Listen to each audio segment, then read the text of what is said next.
Okay, we are now on to third grade fractions. You will see two laminated sheets inside of the binder whereby you are working with fractions.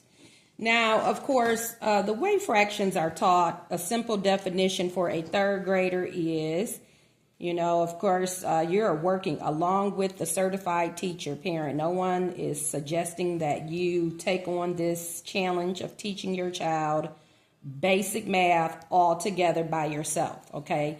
This box is to be used, along with whatever homework your child receives from his or her classroom certified teacher, okay? But you are also ensuring that your child master these skill sets, okay? So fractions is huge. You're going to see fractions for the rest of your time in school as a third grader going forward. Even second grade, they introduced fractions. I do not remember that when I was in second grade, but of course, that would have been so long ago, okay? But fractions are part of a whole. That's it, okay? That's what your child need to know, part of a whole. Okay, the numerator is the top number. You may want to stress that. What is the name of the top number? Numerator. Okay, so we're going to define fractions as part of a whole. You want your child to know what a fraction is. It's an equal part of a whole. So something has been divided into equal parts. That's the important word as well. Equal part. Okay. Part of a whole, okay? The top number is called the numerator. And what that means is that's the part. The whole is called the denominator. Okay, that's your bottom number. So that's the total number of equal parts. Okay, so the numerator is the represented parts, if it's shaded or what have you. The bottom number, when we're looking at illustrations, we're looking at, shaded parts. That's your numerator. Okay. The denominator is, of course, the total number of parts you have.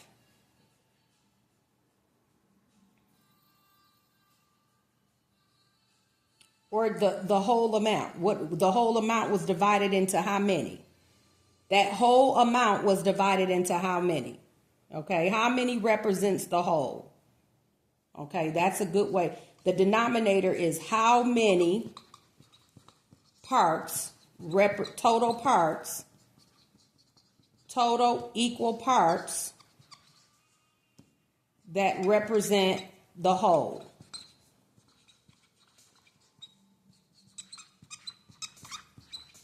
Okay, and then the numerator is, again, the parts that are either shaded or what have you. Okay, so again, part of a whole is a fraction. That's what we're, it is illustrated as A over B or what have you. That's a fraction. Your numerator is the A. Your denominator is the B. That's what it's called.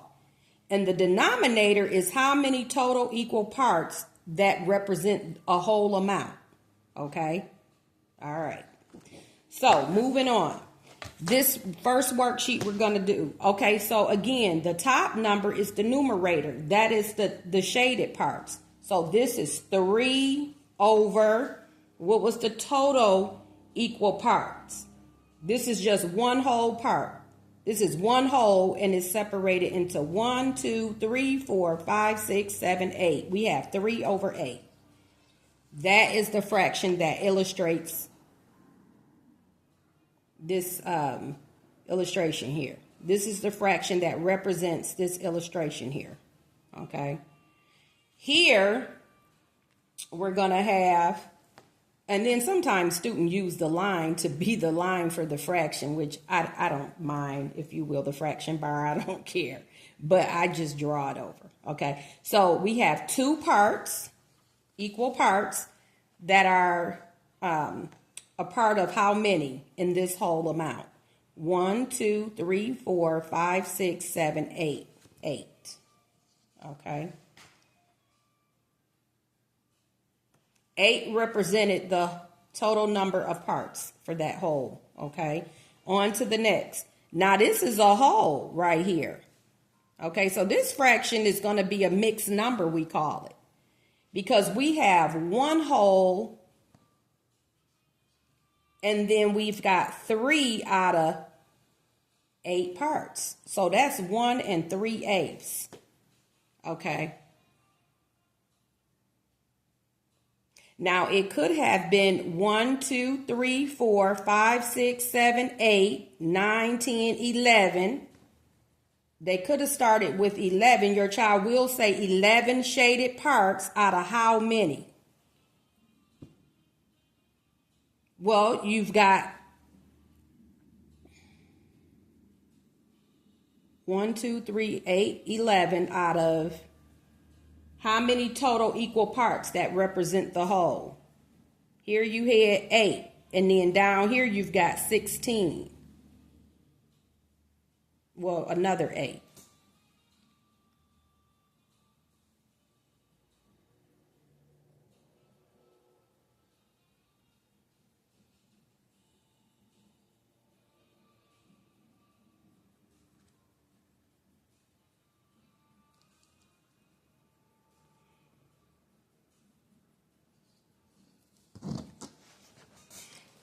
Okay. 11 over 8.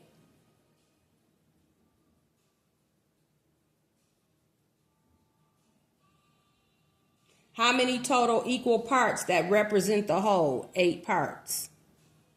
Okay, and then how many shaded parts did we have? 1, 2, 3, 4, 5, 6, 7, 8, 9, 10, 11. So that one's a little tricky. All right. Okay. Now, down here, write the whole numbers as fractions.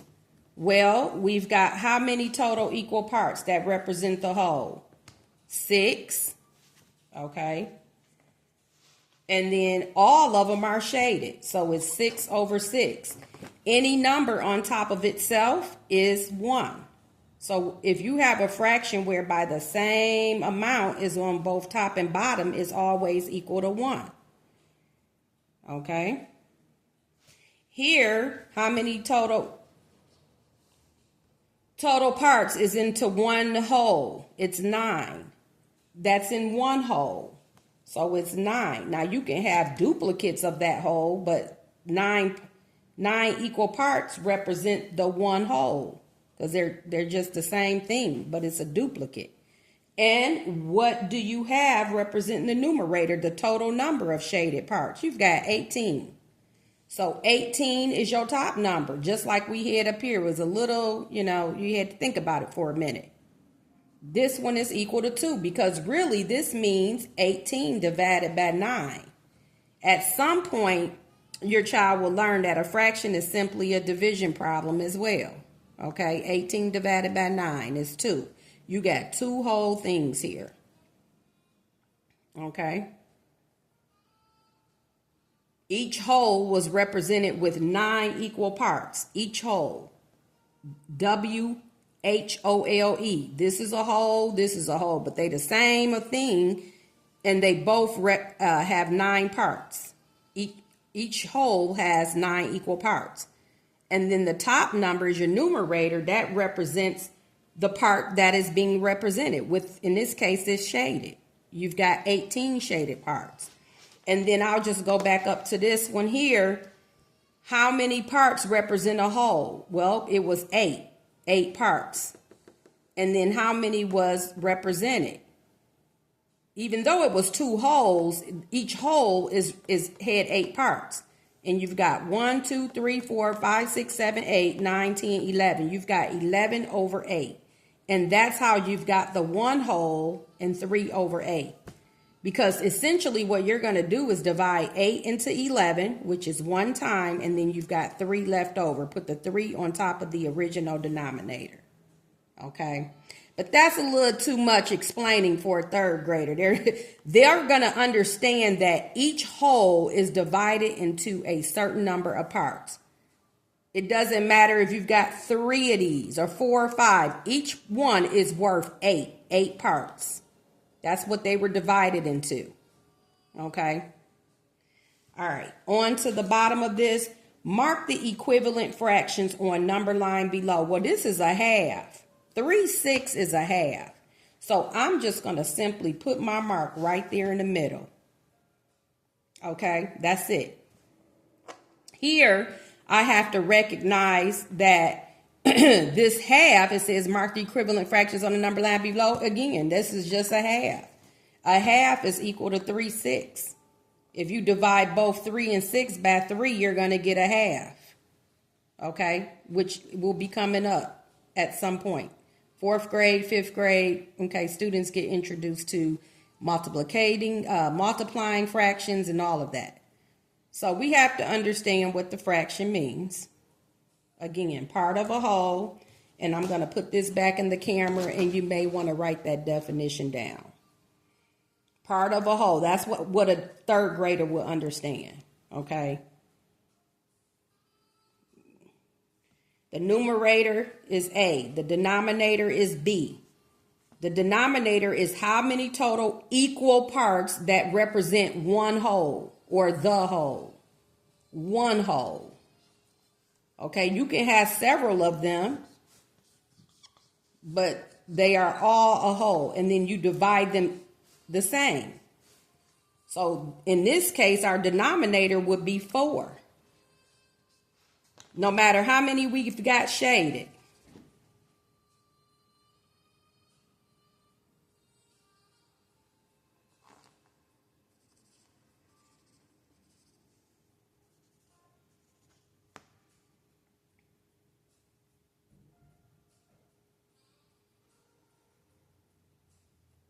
Okay.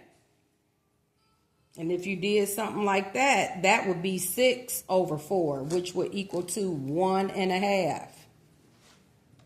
1 whole and a half of another whole. That's what that represents. Okay?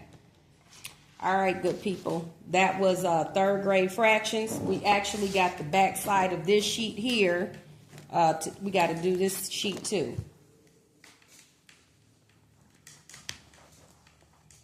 Okay. Shade parts for the first fraction. Shade the same amount in the second picture, forming an equivalent fraction. Write the second fraction. Okay, shade parts in the first fraction. They want us to shade 3 out of 4. That's 1, 2, 3. Easy. Then they want us to shade the same amount in this one. So that's what we're doing. And we have a total of 3, 6, 9, 12. 12 would be the denominator. And the numerator would be 9. Because that's what we just shaded there. If you count them, 1, 2, 3, 4, 5, 6, 7, 8, 9. 9 out of 12 is the same as 3 out of 4. Okay. Here, we've got 1 out of 4. Okay. And then if we did this same amount, you know, you can see it visually. So 1 out of 4 would be the same as 4 out of what? 16. 16 is the total number of equal parts for this whole one here. Okay, 16. If you count them, 4, 8, 12, 16. 4 16ths. Okay. Down here, we're going to compare the fractions. Well, that's a lesson in and of itself. 2 7ths and 2 3rds. Let's give them the same denominator, if you will. How would you do that? Think of the multiples. Multiples, not factors, multiples. There's a difference between factors and multiples. What are the multiples of 7? What multiple of 7 and 3 is shared? So the multiples, we start with the bigger number. Can 3 go into 7 evenly? No. So it's not 7 is not a multiple of 3. Okay, let's say 14. So I'm thinking of the multiples of 7. 7, 14, 21. I'm going to stop at 21 because 3 can go into 21 evenly. So therefore, 21 is a what? A common multiple of 3 and 7. 7 times 3 is 21. And then we would multiply the numerator up here by the same 3. So 2 times 3 is 6. 3 times 7 gives me 21. And 2 times 7 would give me what? 14. So now I'm going to compare these fractions since it's easier to do. 6 is less than 14. Therefore, 2 7s is less than 2/3. So we're going to, again, make sure we know how to use that less than sign. It points to the left, and we read from left to right. 2 7s is less than 2/3. Here, we're going to compare 4 9s and 6 11s. So 4 9s and 6 11s. Okay, that's what I just wrote on the back of the other sheet. Okay, let's give them the same multiple so we can clearly see what we're dealing with. How about 99? We know that 9 times 11 is 99. So therefore, 99 is a multiple of 9 and 11. A multiple is just simply skip counting by the number. That's it. 9, 18, 27, so forth and so on. That's all you're doing is counting by what? 9s. And we would eventually get to 99. Same thing with 11. We eventually get to 99. Okay. This is times 11. This is times 11. You get 44 times 9 times 9. We get 54. Which one is less? 44. So therefore, this fraction originally, 4 9s, is less than 6 11s. So let's put our less than sign here. Another less than sign. Okay. 1 9th and 1 10th. Okay.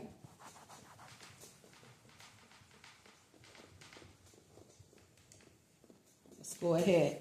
1 9th and 1 10th.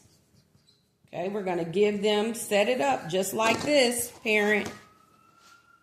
1 9th equal a certain fraction. 1 10th is equal a certain fraction when we give it a common denominator. So let's just go ahead and do 90. No big deal. Because we can always multiply the denominators in each fraction to get the common multiple. So 9 times 10 gives me 90. 1 times 10 gives me 10. Times 9 times 9. 10 times 9 gives me 90. 1 times 9, see, it's the same number, is 9. Which one is smaller? 1 10th. 1 10th is smaller than 1 9th. So 1 9th is greater than 1 10th. So that's what we're going to put on here. 1 9th is greater than 1 10th. Okay. Now, in the space below, draw a circle, a rectangle, or square. Create equal parts within the shape. So I'm just going to go ahead and draw a circle. And I'm going to create equal parts. Simply put the cross in the middle like such. And then it says shade some or all parts, and then what is the fraction? I'm going to shade these two. Okay. 2 out of 4. 2 out of 4. That's what that fraction is. Now, if your third grader can see, 2 is half of 4. Always check for that. 2 is half of 4, so therefore that fraction is a half. Okay? Using a common factor of 2, this becomes a half. Okay? And it would have been simpler to see if I would have did it on one side, but you know what? Sometimes I like to be a little creative. All right? Made it look like a little bow or something up in there. All right? Okay, good people. Fractions third grade, making math count.